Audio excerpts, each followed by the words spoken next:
Hi అండి, నేను మీ Chandrika. Welcome back to Ask Wonders. ఈరోజు వీడియోలో టేస్టీగా దొండకాయ రోటి పచ్చడిని చూపించబోతున్నానండి. చాలా బాగుంటుంది. వేడివేడి అన్నంలో కొద్దిగా నెయ్యి పోసుకొని ఈ పచ్చడి కలుపుకొని తింటే ఆహా, ఆ రుచే వేరండి. వేరే ఏ కూరతో పని లేదనమాట. మరి అలాంటి దొండకాయ పచ్చడిని ఎలా చేసుకోవాలో చూద్దామా.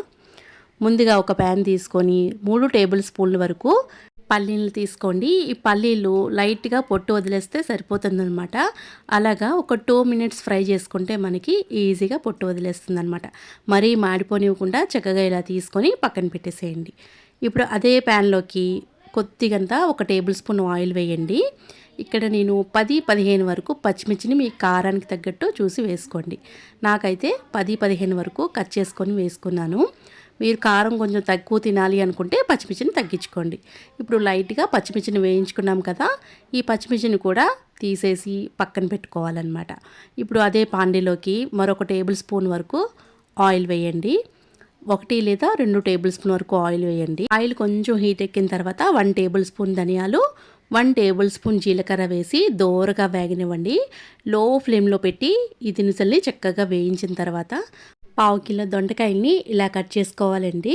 మనకి లేత దొండకాయలు కాస్త పండిన దొండకాయలైనా పర్వాలేదన్నమాట. 2 టమాటాలని ఇలా పెద్ద ముక్కలుగా కట్ చేసుకొని దొండకాయల్ని టమాటాలని లో ఫ్లేమ్లో పెట్టి ఒక 10 నిమిషాల వరకు ఈ దినుసులతో పాటు వేయించుకోవాలన్నమాట. ఇలా వేగడానికి 1 టేబుల్ స్పూన్ వరకు కల్లుప్పుని వేయండి. అలాగే 1/2 టీ స్పూన్ వరకు పసుపు వేయండి. ఈ 2 వేసిన తర్వాత లో ఫ్లేమ్లోని ఈ దొండకాయ మొత్తం మగ్గించుకోవాలన్నమాట. మధ్య మధ్యలో చూసుకుంటూ దొండకాయ ముక్కల్ని మెత్తగా మగ్గించుకోవాలన్నమాట. మాడిపోనివ్వకుండా లో ఫ్లేమ్లో పెట్టుకుంటే దొండకాయ టమాటా చక్కగా మగ్గిపోతాయి అన్నమాట. ఇలా మగ్గించుకున్న టమాటాలని ఒక్కసారి మనం ఉడికిందో లేదో చూద్దాం. చూడండి, ఇలా ఉడికితే మనకి సరిపోతుందన్నమాట. ఇప్పుడు మనం మిక్సీ జార్లో వేసే ముందు ఇది బాగా చల్లారబెట్టుకోవాలండి. ఇప్పుడు ఒక మిక్సీ జార్ తీసుకోండి. ముందుగా మనం వేయించుకున్న పల్లీలు ఉంటుంది కదండి, ఆ పల్లీల్ని పొట్టుతో సహా వేసేసేయండి.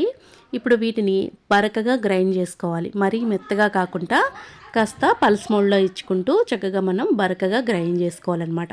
ఇలా గ్రైండ్ చేసుకున్న పల్లీల పౌడర్లో ముందుగా మనం వేయించి పెట్టుకున్న పచ్చిమిర్చిని కూడా వేసేయండి. దీంట్లోకి 5 లేదా 4 వెల్లుల్లిపాయ రెబ్బలు, అలాగే కొద్దిగా చింతపండు, ముందుగా మనం వేయించుకున్న దొండకాయలు టమాటాలు పూర్తిగా చల్లారిపోయిన తర్వాత ఈ మిక్సీ జార్లోకి వేయండి. మరి వేడి మీద మీరు ఆడేస్తే మిక్సీ అనేది పాడైపోతుందన్నమాట.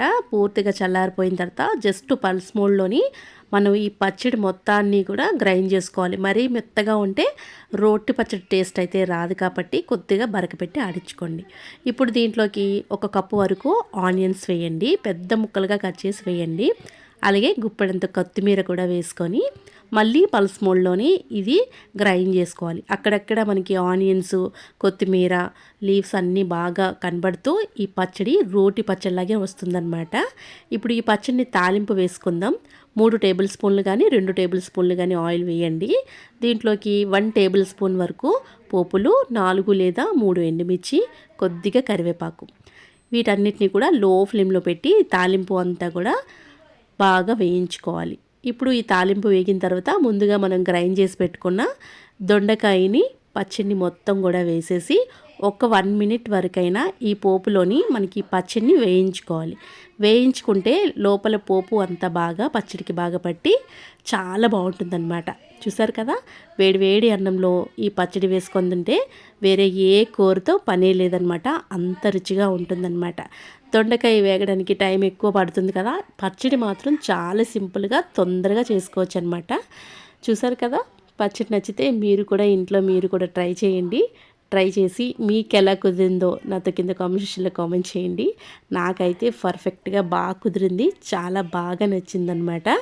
అంత బాగుంది పచ్చడి. మొత్తం అన్నం కూడా ఈ పచ్చడితోనే తినాలనిపించిందండి. వీడియో నచ్చితే లైక్ చేయండి, షేర్ చేయండి. మరిన్ని వీడియోస్ కోసం మా ఛానల్ని సబ్స్క్రైబ్ చేయండి. Thank you for all.